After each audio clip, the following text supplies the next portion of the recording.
اعوذ باللہ من الشیطان الرجیم بسم اللہ الرحمن الرحیم۔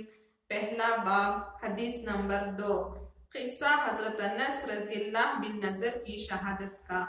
حضرت انس رضی اللہ بن نضر ایک صحابی تھے جو بدر کی لڑائی میں شریک نہیں ہو سکے تھے۔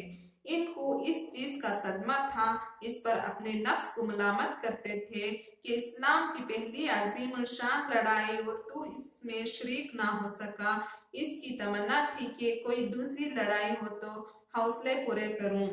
اتفاق سے احد کی لڑائی پیش آ گئی جس میں یہ بڑی بہادری اور دلیری سے شریک ہوئے۔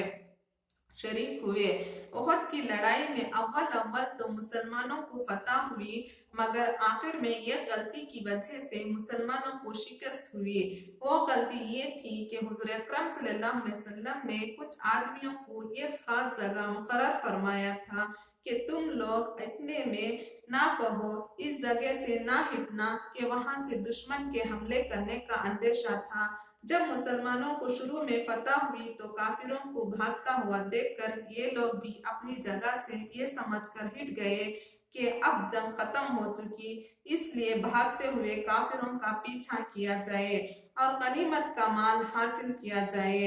اس جماعت کے سردار نے منع بھی کیا کہ حضور صلی اللہ علیہ وسلم کی ممانعت تھی، تم یہاں سے نہ ہٹو، مگر ان لوگوں نے یہ سمجھ کر کہ حضور صلی اللہ علیہ وسلم کا ارشاد صرف لڑائی کے وقت کے واسطے تھا، وہاں سے ہٹ کر میدان میں پہنچ گئے۔ بھاگتے ہوئے کافروں نے اس جگہ کو خالی دیکھ کر اس طرف سے آ کر حملہ کر دیا۔ مسلمان بے فکر تھے، اس اچانک بے خبری کے حملے سے مغلوب ہو گئے اور دونوں طرف سے کافروں کے بیچ میں آ گئے، جس کی وجہ سے ادھر ادھر پریشان بھاگ رہے تھے۔ حضرت انس رضی اللہ نے دیکھا کہ سامنے سے ایک دوسرے صحابی حضرت سعد بن معاذ آ رہے ہیں۔ اس سے کہا کہ اے سعد، کہاں جا رہے ہو؟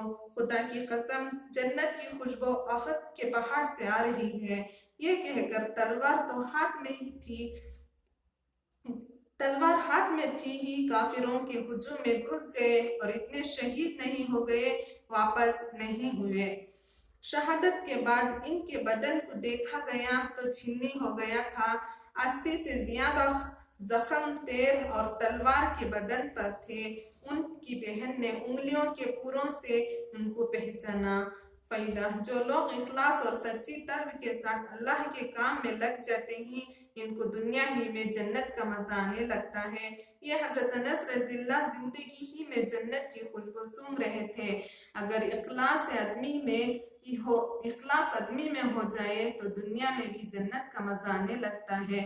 میں نے ایک معتبر شخص سے جو حضرت اقدس مولانا شاہ عبد الرحیم صاحب رائے پوری رحمۃ اللہ علیہ کے مخلص خادم ہیں، حضرت کا مقولہ سنا ہے کہ جنت کا مزہ آ رہا ہے۔ فضائل رمضان میں اس کا قصہ لکھ چکے ہیں۔ اس حدیث کو سننے اور سنانے والوں کو عمل کرنے کی نیک توفیق عطا فرمائے، آمین ثم آمین۔ جزاک اللہ۔